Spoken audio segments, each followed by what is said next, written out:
There are several different ways in which locks can be started. The most common 3 ways are the comb coil method, 2-strand twist, which is what I did, and braids. People also instant lock their hair where they use a crochet hook and feed it through back and forth, and it creates an automatic lock, right? You are going to be starting your locks. It is very important that you get them started by someone who knows what they're doing, okay?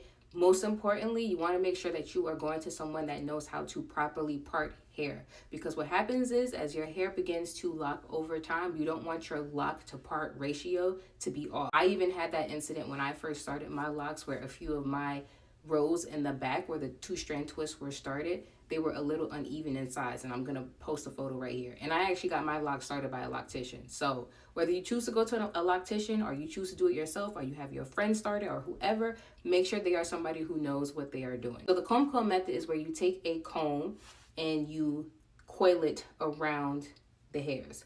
2-strand twist method is where you take your hair, you divide it into 2 parts, and you twist it around. And then the braid method is literally taking 3 strands of your hair and creating a braid. In terms of the maintenance in which you can maintain your locks, you have the option of either crocheting, where you can crochet your new growth and get that instant locking effect.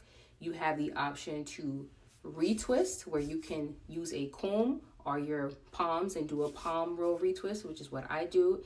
And then you also have the method of actually interlocking your roots. So when I started my locks, I actually maintained the roots of them using the interlock method.